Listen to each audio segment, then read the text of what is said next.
story of our portion takes place chronologically after the story that was told in last week's Torah portion, the story of the spies.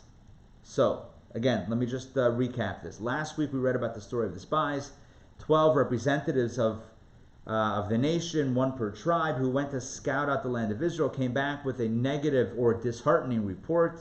The land is beautiful, but giants, fortified cities, a land that consumes its inhabitants, there's no way. And at that point, the people rebelled, the people cried, the people rejected going into the land, and God said, I'm not going to force you. You don't want to go in, you're not going to go in. 40 years of wandering, your children, the next generation, they will go in. That's last week's story in a nutshell. Following that story, very shortly after that story, the story of the debacle of the spies, comes this week's Torah portion, Korach. Who was Korach? Korach was a cousin of Moshe Rabbeinu, of Moses. So we're talking about the cousin of Moshe, who decides that he is going to create a populist or lead a populist revolution. Power to the people, no more leadership, tear down the walls of leadership of Moses and Aaron, and everyone is holy. Kumbaya, my friends. Okay, so what I want to do is I'm going to share my screen. And the reason why I'm sharing my screen is in order to go through these texts together. So I feel like this was smoother the first few weeks for the simple reason that all y'all had your fingers ready to unmute yourself. Lately, listen, I love you all, but the last few weeks it's been a little bit slow on the go. So I'm happy to read all the texts, but if you guys want to participate in reading the text, which I think is nice, I personally enjoy it, then I need you to be ready for the unmuting. I go through random order. I guess if it's random, it's not order, but I go in a random sequence that is not based on anything in particular, just the way it lines up by me. Again, if you want to read, then have your unmute button ready. If you don't want to read, just indicate that you don't want to, and we will move on. Okay, I want to begin with text number 1. Text 1a. Because this is the opening. This is literally the opening. These are the opening verses of our Torah portion, and it discusses the origins or the rise of this attempted coup, this attempted mutiny. So, Dr. Maxey, if you are ready to roll, please unmute yourself and take it away with Korach. Korach, the son of Ishar, the son of Kehot, the son of Levi, took himself to one side, along with Datan and Abiram, the sons of Eliab, and on the son of Peleth, descendants of Reuben. They confronted Moses together with 250 men from the children of Israel, chieftains of the congregation, representatives of the assembly, men of repute. They assembled against Moses and Aaron and said to them, "You take too much upon yourselves, for the entire congregation is holy, and God is in their midst. So why do you raise yourselves above God's assembly?" Thank you. Very straightforward claim against Moses and Aaron. They said, who are you to be asserting yourselves as leaders over the people? Everyone is holy. In the Hebrew, kulam kedoshim, kikol ha'eda kulam kedoshim, the entire congregation, they're all holy. Uvetocham Hashem, and amongst them is God. So why are you lifting yourselves up? Why do you elevate yourselves in these positions of leadership over God's assembly? If you ever could frame a speech, like a rallying cry for a populist revolution, power to the people, let's tear down the hierarchy, let's get rid of the hierarchy, let's bring power back to the people. If you ever wanted to write that speech, you don't need to. You got it right here. You have it right here. That's exactly what Korach is trying to do. Tear down the leadership of Moshe and Aaron, Moses and Aaron, under the guise of everyone is holy, God is with everybody. Why do we need those who lift themselves up over God's people. Now, of course, the irony, and it's not irony, of course, the devious part of this whole story is that Korach wasn't exactly leading a revolution for the people. He was simply trying to supplant the leadership of Moshe and Aaron and take it for himself. We know this because we know this, and it's found in all the commentaries. We know that Korach had an agenda. His agenda was get rid of Moses, get rid of Aaron, and he would be installed. You know, if you're the one leading all the people, and the people get their way, well, someone still has to lead all the people. Might as well be Korach, right? That's how it always happens like that, right? It always happens. What about the French Revolution? That was peaceful, right? No one lost their lives? Super peaceful? French Revolution? Yeah. Liberté, fraternité, égalité. Sandrine, am I getting this right? I always go to you for my reference here. Very good. Thank you. Listen, I do what I can. You know, I dabble in French Revolution stuff. So listen, here's the deal. You know, the supposed line, the supposed angle of Korach is liberty, fraternity. The other one, right? That everybody should be together, right? Everybody is on the same page, and we don't need leadership. Everyone is in it together, and it sounds so beautiful. It sounds so romantic. It sounds so like you want to embrace it. You know what the problem is? It wasn't true. It's not what he wanted. He wanted to have the power. But you know, I was mentioning this in our daily power show over the last few days. You can't go and tell everybody your real intention. I mean, you can't say, hey, let's get rid of these guys and put me in. I mean, you could, but he felt like his angle would be, you know, a little bit stronger if he presented it that it's all for the people. That way he could get some more buy-in. Okay, so fine, but that was his agenda. Now, what happens next is that Moses tells him it's a bad idea. Cousin, they were cousins. Maybe called him cousin, this is not a good idea. This is a bad idea. It's not going to end well. We didn't put ourselves in. You know that God has chosen us to do this. It's not going to work. Spare yourself from disappointment and punishment, and worse, spare yourself, back off. I mean, he says it in a nice way. He says kind of like, you know, step away from this coup. He doesn't. Korach goes full steam ahead. Now Korach gathers together. As you saw over here, it was Korach along with Datan and Abiram and On ben Pelet.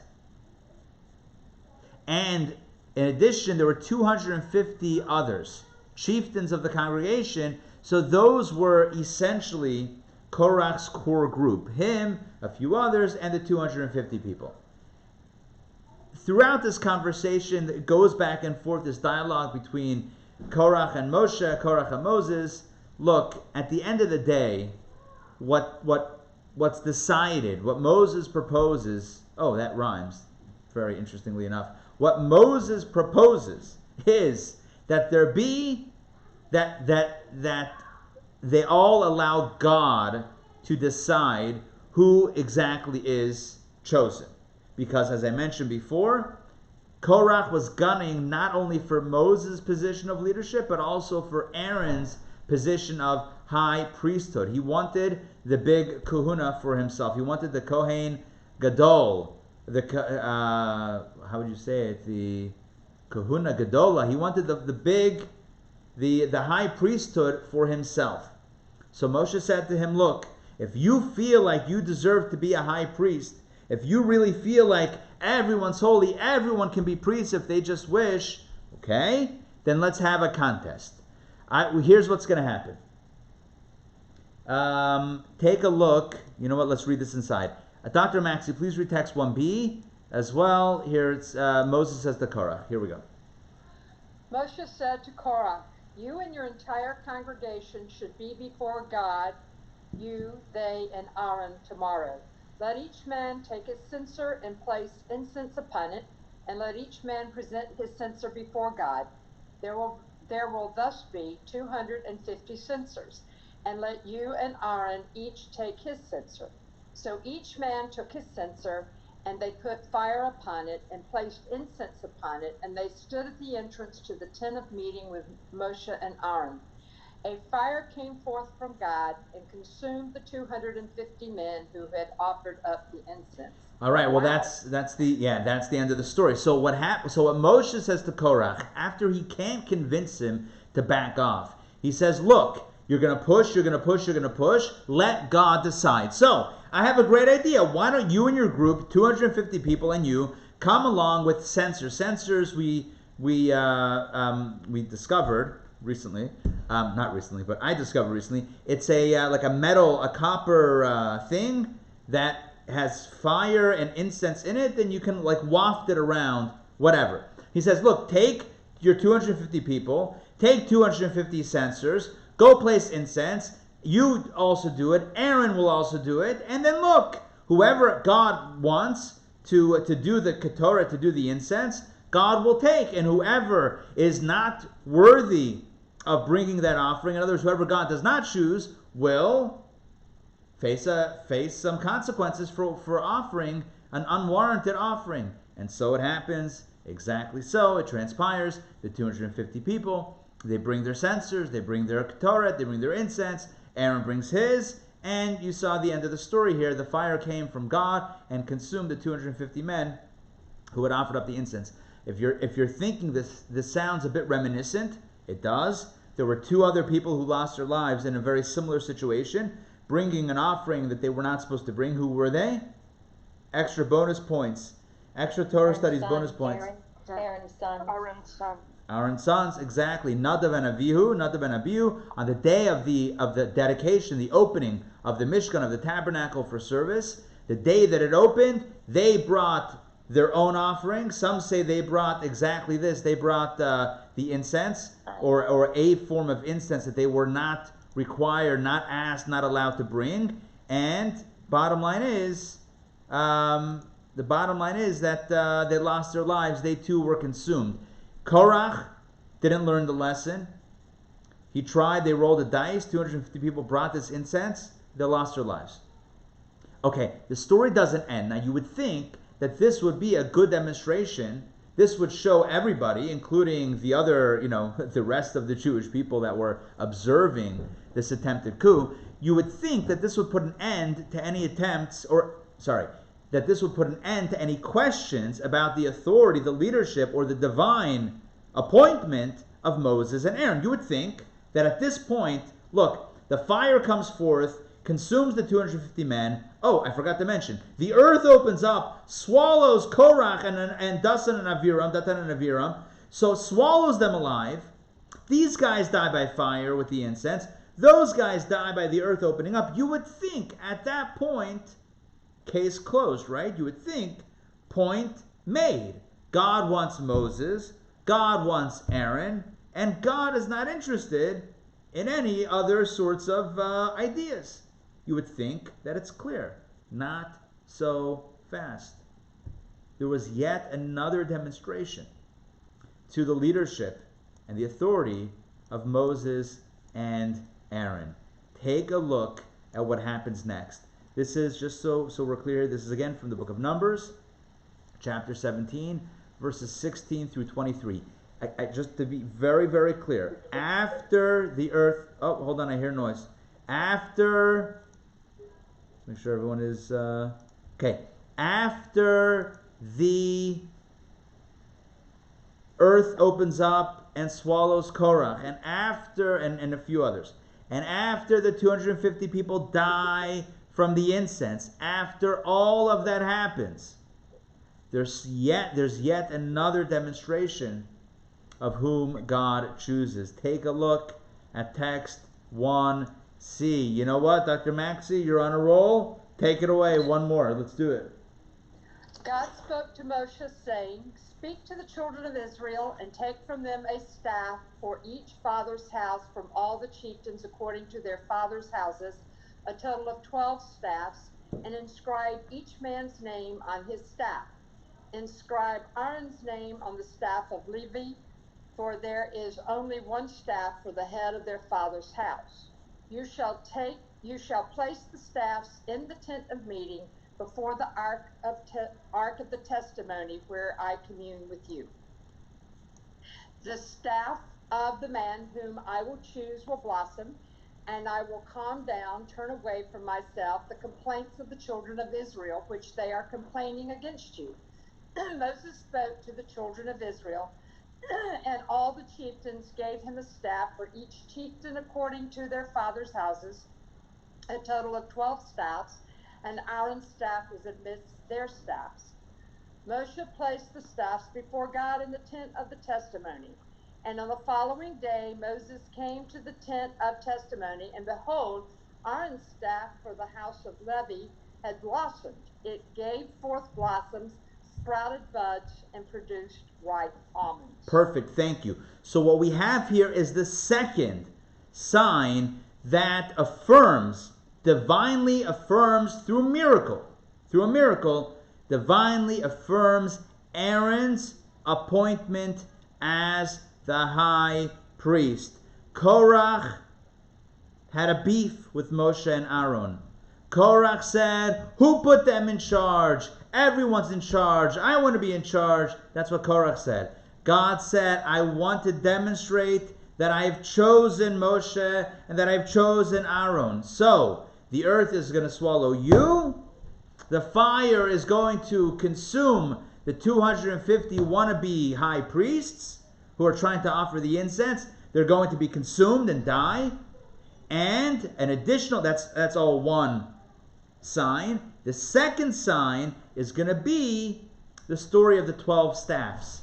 So each tribe will inscribe their tribal leader on a stick, on a staff. They'll place it in the Mishkan, in the tabernacle, and they'll leave it there overnight. And by the next morning, now remember, one second. You take a staff, you take a branch from a tree, you cut it off, right? It's not going to blossom anymore, right? It's cut off from its source. You have a tree, a branch that's still plugged into the tree, still connected to its roots, still alive, that can blossom. As many of you know, I have a peach tree in front of my house. We had like hundreds of peaches this May, a month or two ago. And some of you came over to the house and collected some peaches. And that was, it was wonderful. Good times and great oldies. Here's the deal. Here's the deal on that. A branch will blossom, bud, and grow fruit if it's still connected. But crack off a branch, cut off a branch, that's not blossoming anymore. So the 12 tribes, each one gave a staff, a stick, inscribed their name on it so you know whose is whose, right?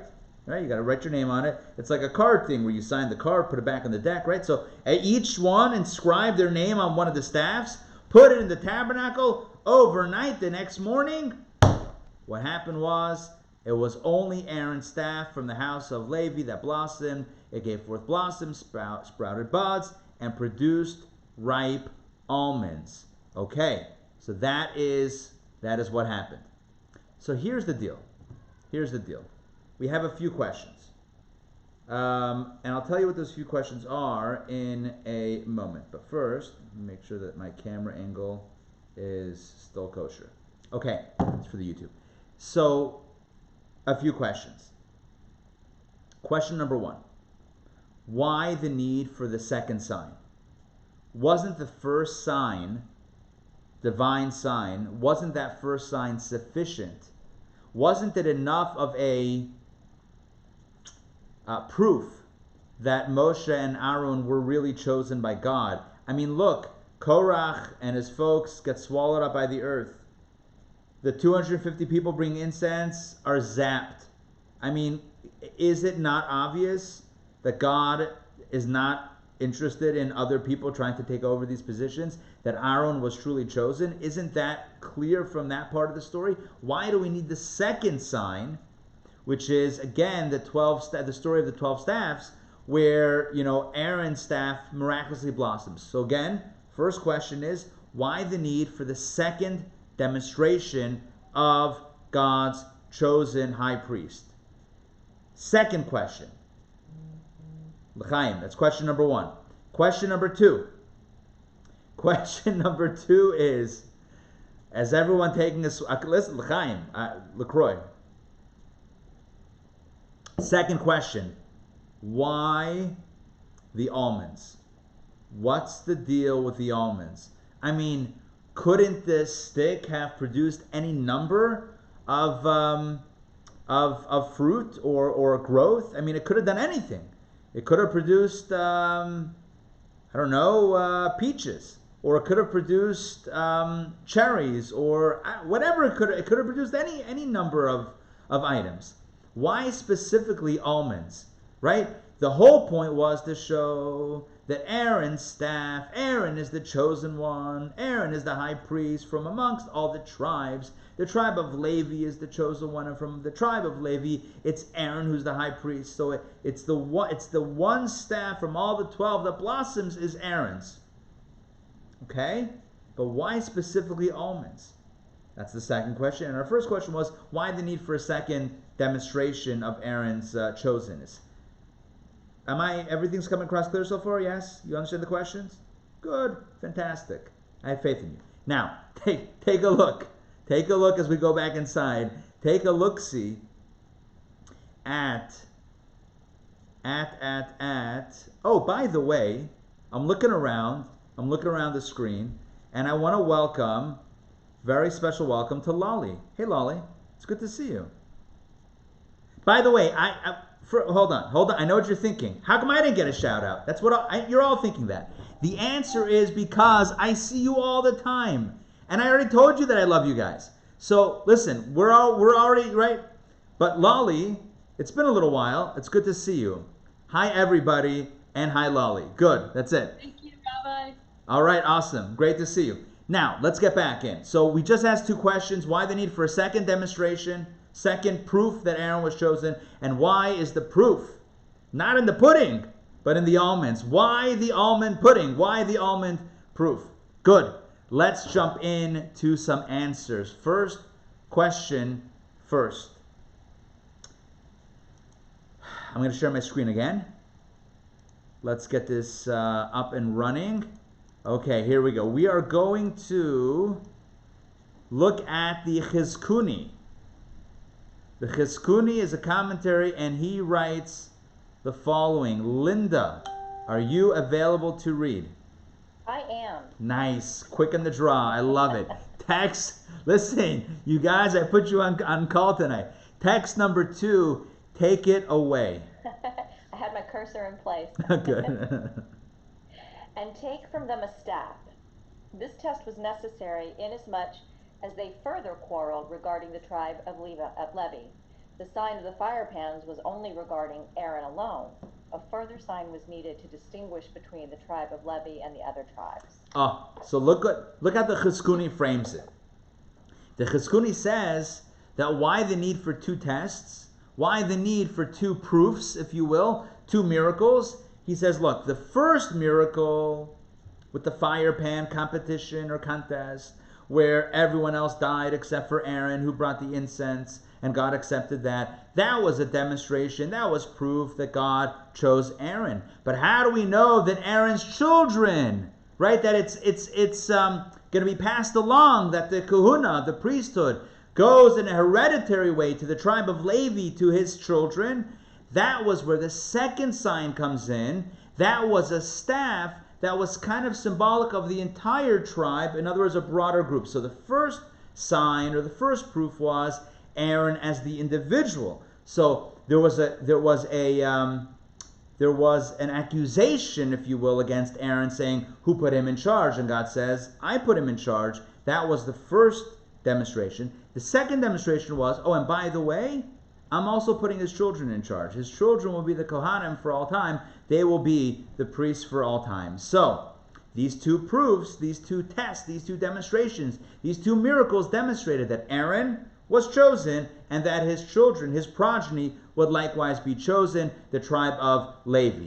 Good. That's what the Chizkuni clarifies. Fantastic. We're still left with our question about almonds. That answered the first question, why the need for 2 demonstrations. The second question, though, still stands, what's up with the almonds? But don't worry, we have Rashi.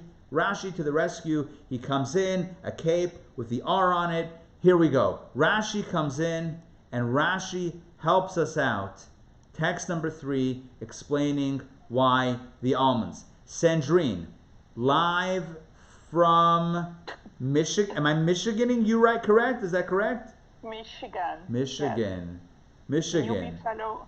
Love that. Yes. Which city in Michigan are you? New Buffalo? New Buffalo. Love it. Yes. Excellent. Beautiful. By the way, I've been to the old Buffalo. New Buffalo so much better. I'm just saying. They've improved it. That was a joke. Okay. Text number 3. Why the almonds? Take a look. Now, why did it bear particularly almond? That is a fruit that blossoms quicker than other fruit. Likewise, he who opposes the priesthood, his punishment comes quickly. Wow. Rashi drops like little death and doom destruction bomb on us right there. He drops a little I don't know what the right word is, a little devastation bomb on the conversation. Look at this. Rashi asked the question that we asked. Why the almonds? Okay, you wanted to prove that Aaron and his tribe and his family, they're the chosen ones. Wonderful. Great. But why almonds? Rashi says, you know why? Because of all fruit, it's the almonds that blossom quicker than other fruits. Now, I need to step in right here before we continue the explaining the Rashi. Do almonds really blossom quicker than other fruits? I will tell you this. In Jewish sources, it says that it takes almonds 21 days to blossom, or from the time it starts to the time they come out, or maybe when it blossoms. I don't know which part of the development, but either way, it's 3 weeks, and it's supposed to be quicker than other things. Google it. Let me know what you find. But that's what it says in Jewish sources. It gives specifically the number of 21 days. So the almonds blossom quick.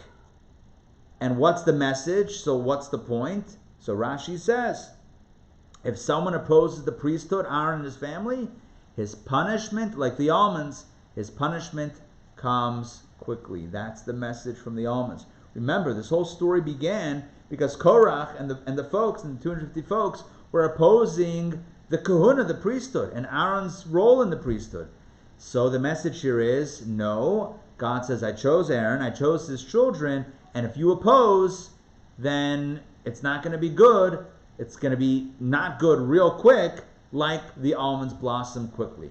Okay, I don't know how you feel about this, but to me it's a bit of a negative message. Are you with me on this? It's a bit of a negative lesson here. Likewise, he who opposed the priesthood, his punishment comes quickly. Is there a positive message that we can take from this? After all, Aaron's priesthood and the role of the Levium, of the Levites, is affirmed by the almonds. So is the affirmation just in that don't oppose it or else it's going to come down fast in a not good way? I mean, is that the only connection, or do we have a positive connection? Something about Aaron, about his children, the priests, the Levites, something about the priesthood that speaks to the theme of almonds, of something developing quickly, but in a positive way. Not just those who oppose it, their demise will come quickly, but in a positive way that represents something that is fast or quick or something, but in a positive way. And the answer is yes. There is a positive message. Rashi gives us the negative take, but there's a positive message that is shared by our sages, especially the Hasidic masters. Okay, so far we have the story of Korach, Korach's demise, the demise of the 250 people, the second sign of the staffs. We had 2 questions. Why the second sign? Why the almond? We said two points had to be proven. One, that Aaron is chosen. One, that his descendants will be chosen.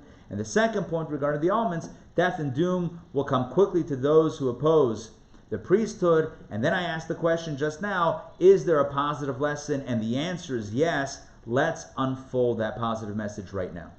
Look at that. It took 30 seconds. Okay, here we go.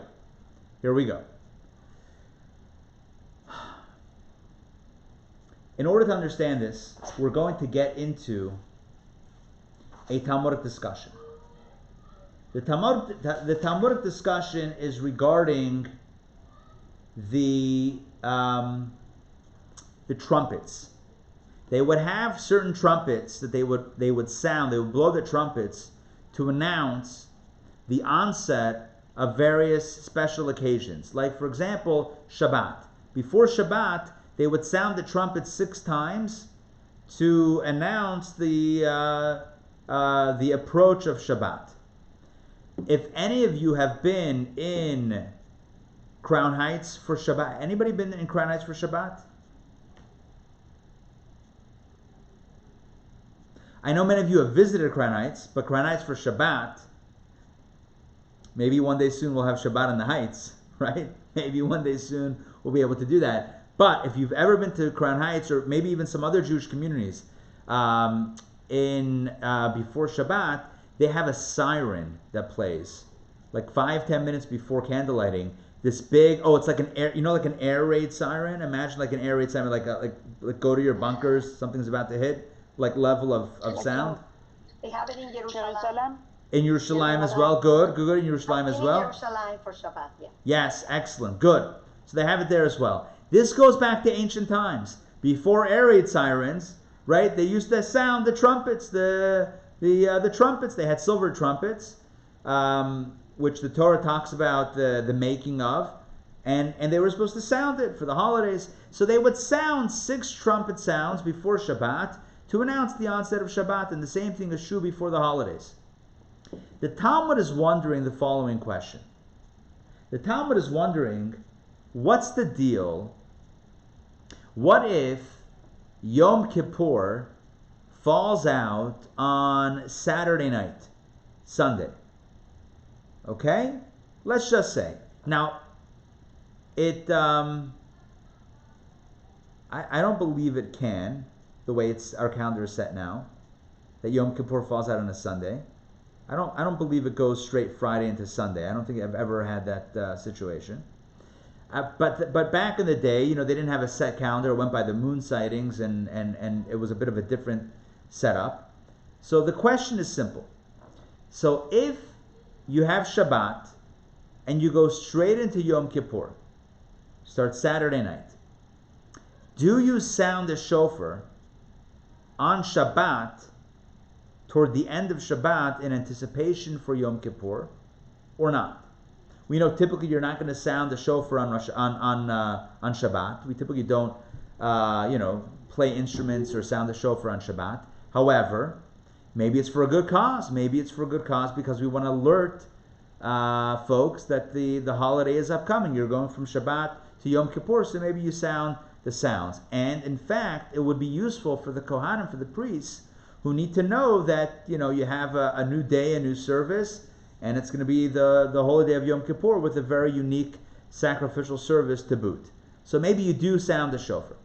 The Talmud, we have the excerpt from the original Talmudic text.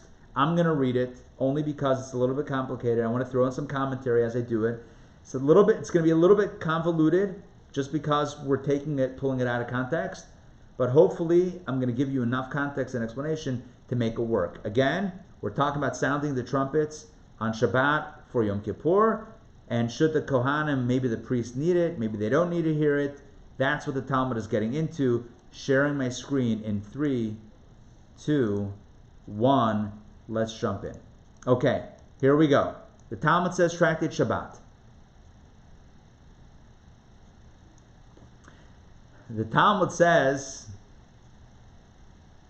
that you probably do not need to sound the shofar. You know why? Again, try to read into the words. It's out of context. It's going to be a little bulky here with the words, but work with me on this. And I said to him, don't worry about that opening. Let's just jump in. You cannot prove this from here. Again, don't worry about that. Because priests are vigilant and can be trusted to know this on their own, and there is no need to sound the shofar. The Talmud says you do not need to sound the shofar. Why? Because the priests are vigilant, because they're on their game. You don't need to remind them that Yom Kippur is coming. They are on it. They got it. Don't worry about the priests. They know what's coming. Now, before Shabbat, it's for everybody. Everybody needs a reminder. But the Kohanim, the priests do not need a reminder. In the language of the Talmud says, Kohanim, Zerizin Hain. Zerizin Makdimin Lemitzvot. Zerizin means they have alacrity. They are on the ball. They are vigilant. They are ready to roll. The priests don't need a shofar reminder. They got it in their calendars. They got it here. They got it here. They're on it. Let's continue. Mar Kashisha, the son of Rav Chisda, said to Rav Ashi, do we say that the priests are vigilant in that regard? Aha! This is a gotcha question. Didn't we learn in the Mishnah that 3 blasts were sounded in the temple on Friday to stop the people from work, and 3 more were sounded to demarcate between sacred and profane? Apparently even the priests required the blast to alert them to the beginning and end of Shabbat. The Talmud says, no, as Abaye said in a different context, that certain matters were undertaken for the rest of the people of Jerusalem. So too here, these blasts were sounded for the rest of the people in Jerusalem and not for the priests. Although the shofar blasts, the trumpet blasts were sounded from the place of the Temple Mount, it wasn't for the Kohanim. It wasn't to remind the priests of the impending Shabbat. Rather, it was for the people. So, on Yom Kippur, getting ready for Yom Kippur, we do not need to sound the shofar. No need to sound the shofar for the interest of the priests, because the priests are vigilant. I'm going to stop share because I want to make sure that that came across in English. Yes? Understand what the Talmud is saying? The Talmud is basically saying you do not need to sound the shofar blast for the Kohanim, for the priests. Not for Shabbat, not for Yom Kippur, never. You know why? Because you don't need to remind the priests that they have a shift, or that there are sacrifices, or that it's not a weekday anymore, it's a Shabbat, or it's not Shabbat, it's a Yom Kippur sacrifice. You don't need to remind them. They know it, they've got it, they're on top of their game. Let me share with you another text. In another context, similar idea. This is with regards to the gifts to the Kohen, Truma, etc., special gifts that the Kohen was given. Let's take a look at Rashi. Rosita, please unmute and please read text number 5. Priests are zerizim. This phrase is stated in many places. We assume that if they are inducted into service, they must be proficient in the laws governing the temple. Perfect. Exactly. B'diyuk. What does it mean? Kohanim zerizin, as Rashi says in different tractate of the Talmud in Eruvin. Rashi says clearly, beferish, Rashi says that means if they're priests and they're serving, they know what they're doing. You don't need to worry. A Kohen is on his game. A Kohen knows what he's doing, is not going to forget, doesn't need reminders. A Kohen's got it. Kohen is a professional. A Kohen knows what he's doing. Very, very well trained and well skilled and on his game.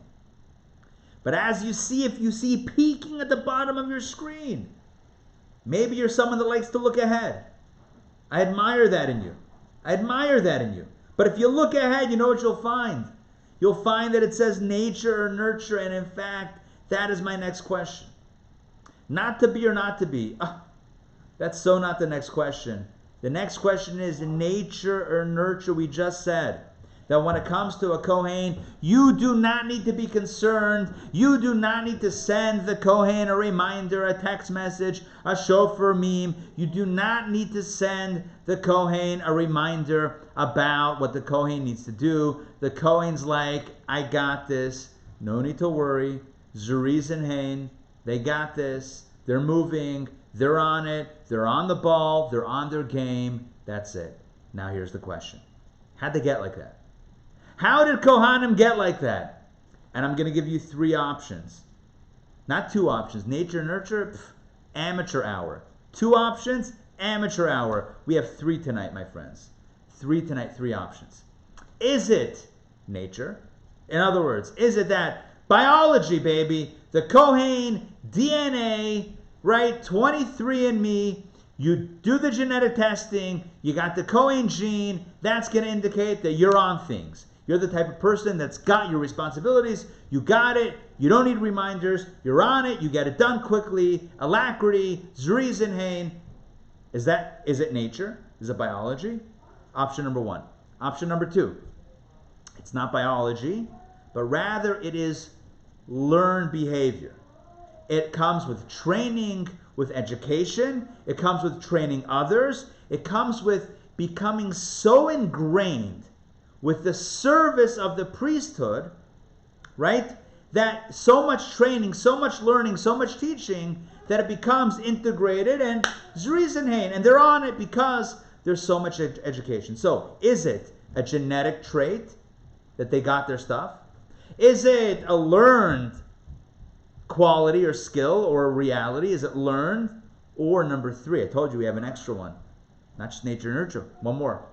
Third, or number three, is it due to the sacredness of the task, due to the importance, the mammoth importance of their task, it elevated them up to that level of zrizin.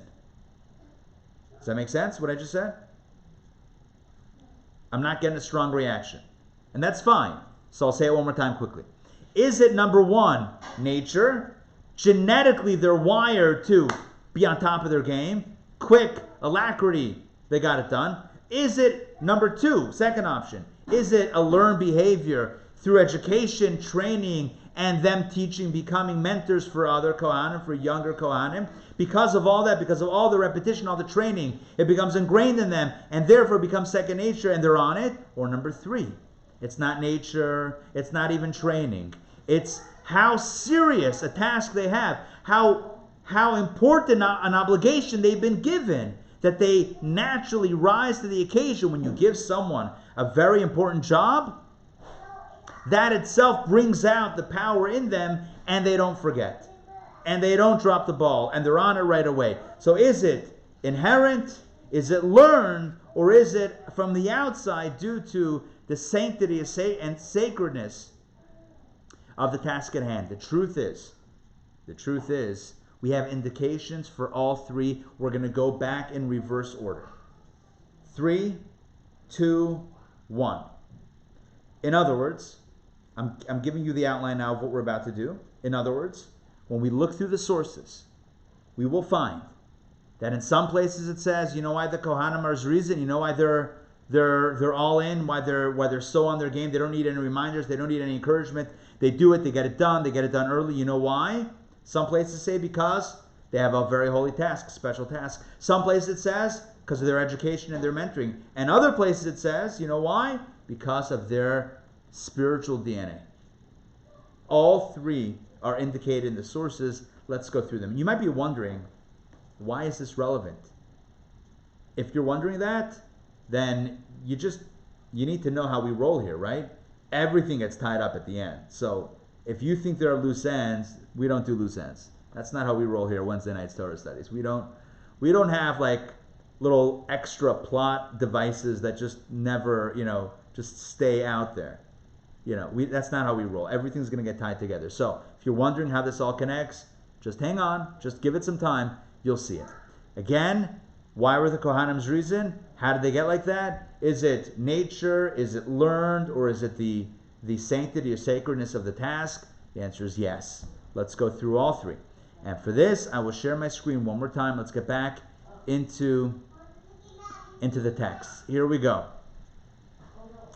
Wow. Okay. First thing we need to know is text number 6. I don't know that I'm going to read it inside or that we'll read it inside. I think I'm going to paraphrase it. I mean, you can look at it. It's there for you to look at. But let me explain what's going on. Different sacrifices had different rules.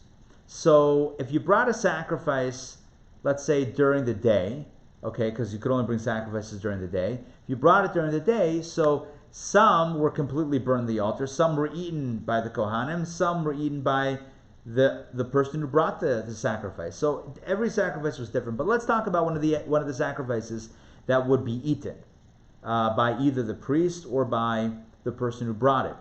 So how long did you have to eat the meat from that animal. Depends on the sacrifice. Some you could eat that day and the next night. Some you could eat for a few days. Whatever it was, there was always a time limit. You couldn't like leave it leftovers in your fridge, or freeze it for like, oh, hey, look, we have some food for like, next Shabbat. That wouldn't work. You have a very limited amount of time to eat the meat from your sacrifice. Okay?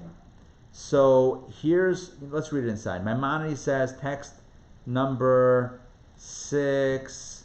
Let's do Lali. Are you up to reading? Can you read the screen? You have it available? Hi. Yeah. All right, awesome. According to scriptural law, all of these sacrifices that may be eaten on the day of their sacrifice and the following night may be eaten until dawn. To separate a person from sin, our sages said that they may only be eaten until midnight. Perfect. So when it comes to a sacrifice, let's give the example. Let's say the law says that this particular sacrifice, you can only eat it that day and that night, the night that follows. So really you could eat it all night until dawn of the next dawn, because a day and then the next night until dawn. But the sages said, no. Finish it by midnight. So eat it today, eat it tonight, right, the next night, but try to finish it by midnight. But really you could eat it longer, but they gave you the midnight thing so that you wouldn't go into after dawn. They pushed it back, created a bit of a fence around that law. That's a device to make sure that you weren't going to go over that number. Now, the reality is that is for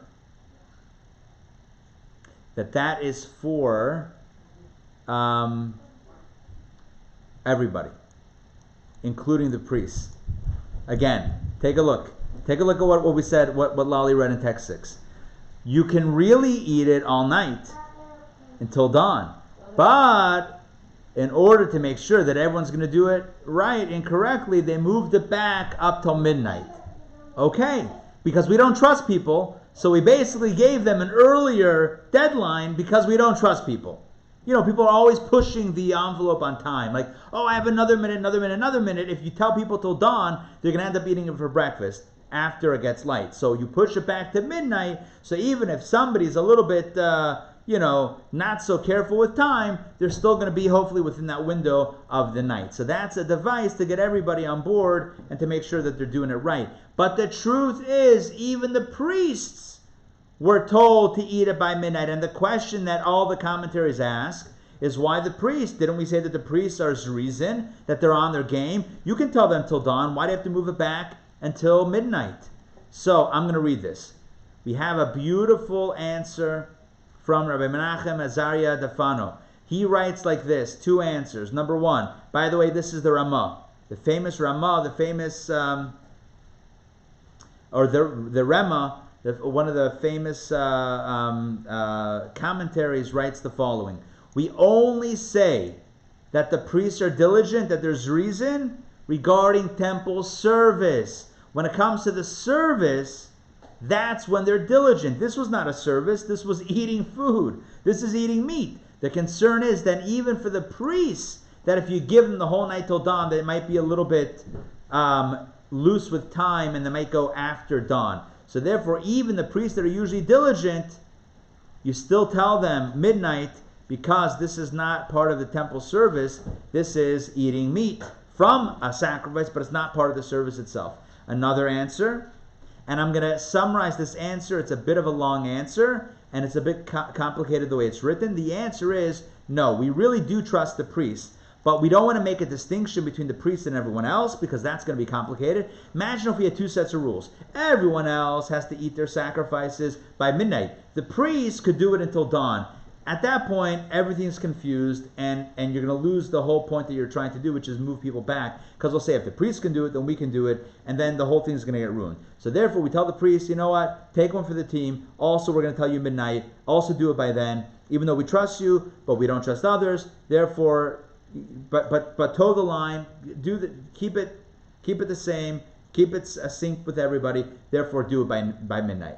So we have 2 different answers. One basically says that the priests are not diligent in this respect, and one says, no, they are diligent. It's just that in this specific case, we want to equal the playing field, so we move everybody back to midnight. What's the difference between answer number 1 and answer number 2?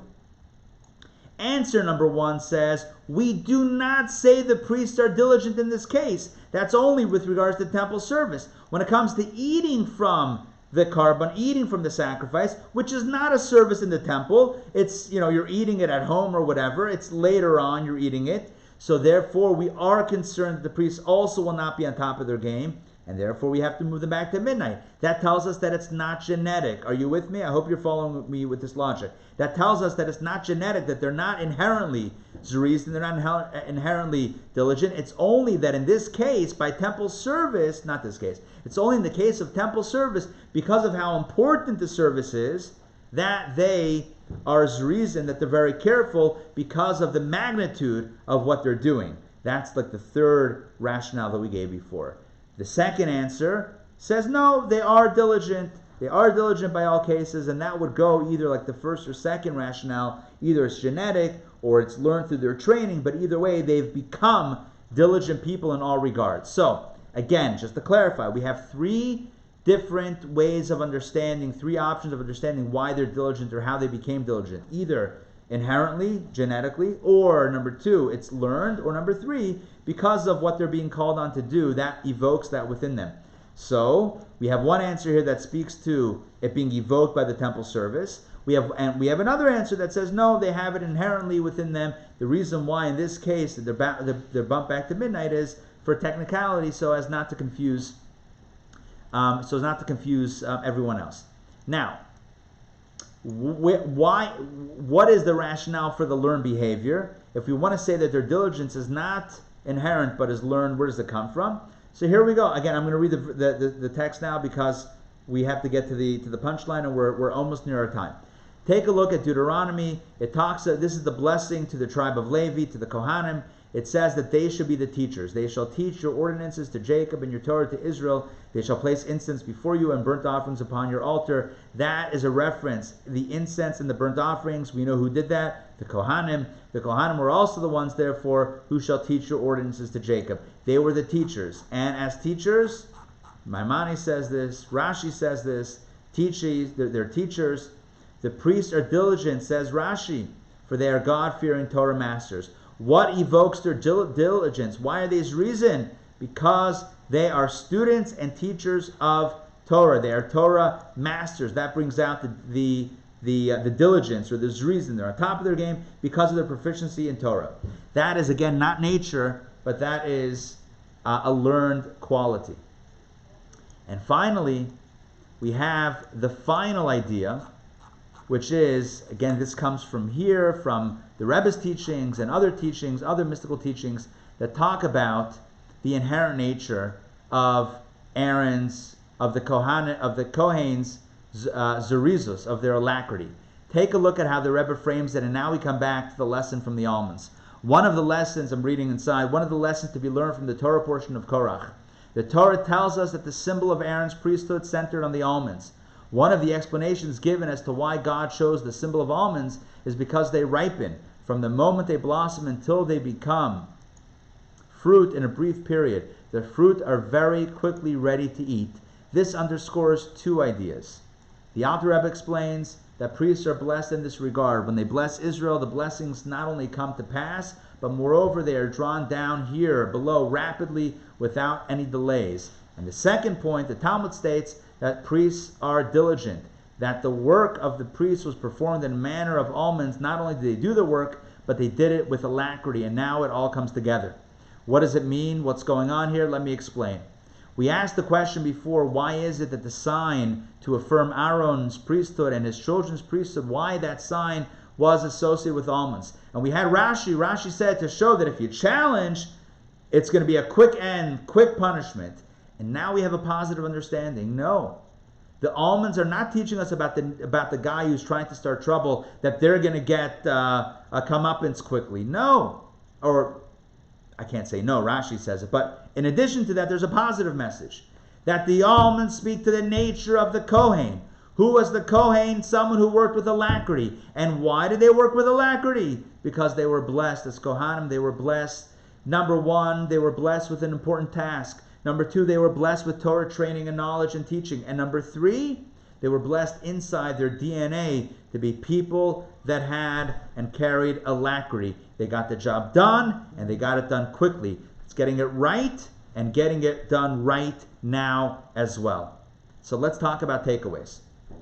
So now we have, again, just so you know, no loose ends. We've answered the nature and nurture. We've demonstrated all three in various sources about their alacrity. And we've answered the original question, why the almonds? Why the almonds? To demonstrate this quality of the Kohanim, the priesthood, which is doing things, getting it done right, and getting it done quickly, done efficiently and effectively in a beautiful way. That is the nature of the Kohanim. With you, three takeaways, and this is connected with the Rebbe's yahrzeit tonight and how the Rebbe looked at people.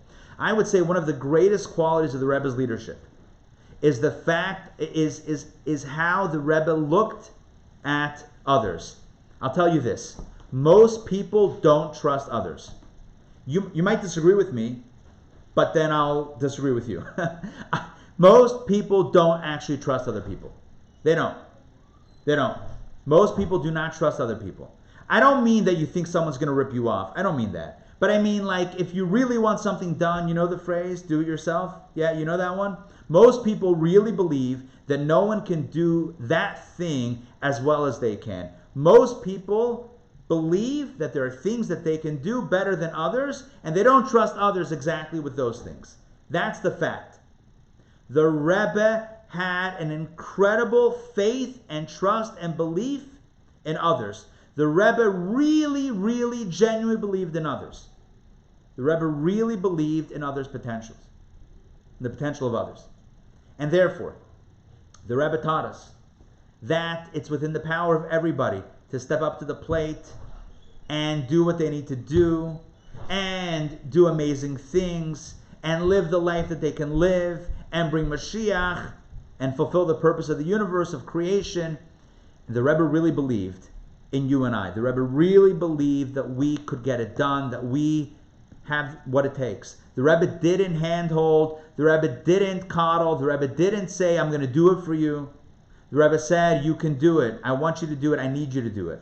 The Rebbe created one of the greatest armies in world history of leaders.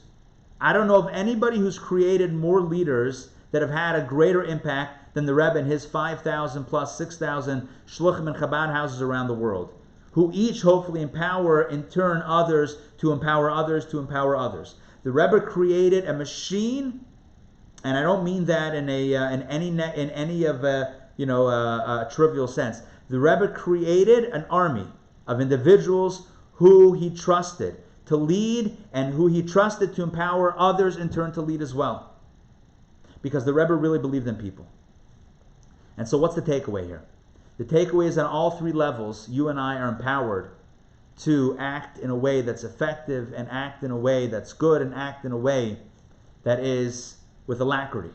Number one, due to the enormous task at hand, we have an incredible calling to make the world a better place. And that the Rebbe believed would encourage people to step up to the plate and get it done. Number two, teach Torah. The more Torah that we teach, the more Torah that we study. It encourages us, again, to act and act decisively and act in a quick fashion to make the world a better place. And finally, the Rebbe believed that within you and I, within every single human being on this planet, there is a core of goodness, a core of beauty, a core of connection. And that connection is just waiting to be unleashed. The Rebbe believed in all of us to tap into our potential and to be the best person that we could be. When the Rebbe looked at a person, the Rebbe saw them for their potential, and the greatest gift was that a person could see themselves through the same lens that the Rebbe saw them. That would be the greatest gift, that we should see ourselves the way the Rebbe saw us, that we should see within ourselves that same potential. And so, my friends, in the final analysis, we're all meant to be almonds. Well, not exactly almonds, but we're all meant to be the priests. Just like the priests are the ones who get the job done, and not only get the job done, but get the job done in a way that's effective, in a way that's conscientious, in a way that's with alacrity. You and I were entrusted and empowered by God Almighty to be in this world, given a task, and ask to go ahead and make this world a better place. The task brings out our ability, our education brings out our ability, and of course, our ability gives us the ability that we need to get the job done. So, on this day of Gimel Tammuz, the third day of Tammuz, the 26th yard set of the Rebbe, let's all pledge, let's all commit for ourselves and for all of us and for the world to each do what we can now, not tomorrow, not next week, not next year, not next decade, but now, with alacrity, with zrizus, with alacrity, with quickness, with speed, to turn over the world in a positive way, to transform the world by transforming ourselves. Split the atom, and you unleash atomic energy. And when I say atom, I don't mean A-T-O-M, I mean A-D-A-M, Adam, a mensch, right? Transform a mensch, transform the world. So, let's take the encouragement from tonight's class. Let's be Aaron, let's be the priests. For this we can emulate them. We each have this ability to be like the almond, to get the world to be beautiful, to sprout beautiful things. Let's take the dried sticks, the things that look dead, the things that others would cast away, and let's bring them back to life. Like Aaron's staff, the dead staff that blossomed and bore fruit. Let's bring beauty back into this world. Let's bring holiness into this world, and let's do so with joy and enthusiasm, and with zrizos, with alacrity. And let us say, Amen. Thank you for joining me tonight for Torah studies. Thank you for studying with me tonight, and I look forward to continuing our studies. We have our daily Power Parasha tomorrow at 12. We have 8 p.m. tomorrow. We have Tanya, and of course, on this special day, it's appropriate to make a specific commitment to increase in Torah study, mitzvah performance, tzedakah, whatever your mitzvah you want it to be. Take a mitzvah in honor of this special day, the 3rd of Tammuz, and go for it. All right, that's my charge. It's my encouragement. All right, good to see you all. Laila Tov, Agute Nacht. We'll see you all soon. Thank you, Rabbi. Pleasure. Great to see you all. Take care. Thank you. Pleasure. Bye-bye.